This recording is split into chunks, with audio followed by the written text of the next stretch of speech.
All right, hello everybody. Welcome to our next lesson, Motivation Part B. This is for our unit or the unit Impact of Motivation and Emotions. Our objectives and standards to understand other theories of motivation, excuse me, and analyze elements of different theories of motivation. Take a moment here to look over the standards, please.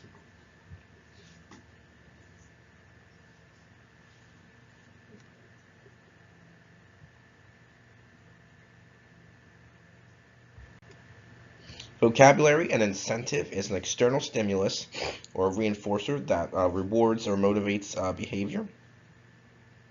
Extrinsic motivation is engagement in activities that either reduce biological needs or help us obtain external incentives. And then intrinsic motivation is engagement in activities because they are personally rewarding or because they fulfill our beliefs and expectations. So our desired result here is what are the differences between theories in motivation. So incentive theory, this is another theory that has to do with motivation. So the internal states of an organism are emphasized in the drive reduction theory of motivation we talked about there. I looked at that a little bit last week. Incentive theory stresses the role of the environment in motivating behavior. For example, hunger can motivate us to get something to eat. Now, an external stimulus is a reinforcer or reward that motivates behavior. We call that an incentive. Now, for example, an external stimulus could be hunger. So think about a weak incentive. You might just be so hungry, you might say, I don't care, you might be in the mood for a sandwich, and you might say, well, I don't care, I just want a sandwich. I don't care if it's a tuna sandwich or ham and cheese sandwich, I just want a sandwich. That's a weak incentive. You really don't really care. A strong incentive would be very specific, such as you want a ham and cheese sandwich with lettuce and tomato on it. That's a strong incentive. It is an object that we seek or a result we are trying to achieve through our motivated behavior. They can also be known as reinforcers, goals, or rewards, and like we just said, incentives can also be strong or weak. Now, cognitive theory.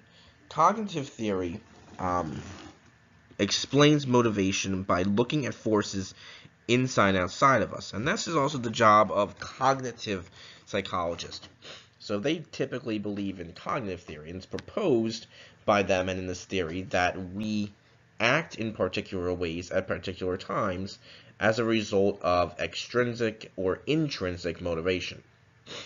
Now, when we engage in activities to reduce biological needs or obtain incentives and external rewards, this is known as extrinsic motivation. Okay? Extrinsic motivation, an example of this would be when your parents tell you to practice a sport for hours and hours for you to excel. That is an extrinsic motivation because it's somebody else or something else acting on you to motivate you. Engaging in activities because those activities are personally rewarding or because they fulfill our beliefs or expectations is intrinsic motivation. So going back to our sports kind of analogy here, if you enjoy playing basketball or you want to, you practice basketball because you want to get better to maybe try out for a sports team, or maybe you, want to win a certain game, or whatever the case may be, you just want to get better because you enjoy it. That would be intrinsic. That's something inside of you that is causing you to act or, excuse me, motivates you in a certain way. It's not really, it's still an outside force, but it's an outside force that is causing you to react, not somebody else to react necessarily.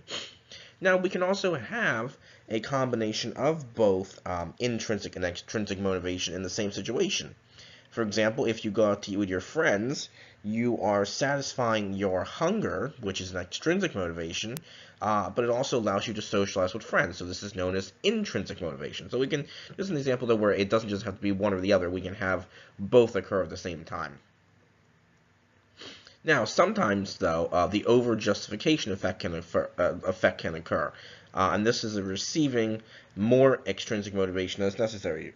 For example, I was reading earlier that maybe you like to read, and somebody says offers you a job reading books and maybe analyzing books and critiquing books, and you get paid for it. Well, maybe now, if you let's say you have the job for a year or two, and then maybe you lose that job. Well, maybe now you don't enjoy reading as much because you were being paid for it. You weren't just reading for your own enjoyment, you were reading because you had to as part of your job. So maybe now, if you lose that job, or maybe they cut back on your pay, maybe you don't read as much anymore because it's kind of lost your motivational spark, kind of, so to speak. That's over justification. So other theories of motivation, excuse me, a theory that claims people behave in a certain way to either increase or decrease their arousal is known as arousal theory of motivation. The humanistic theory of motivation claims that behaviors are the results of a desire for self-actualization, so fulfilling your talents and potential. Again, maybe practicing basketball, practicing an instrument, studying more because you want to go to college. These could all be kind of humanistic theories that impact you.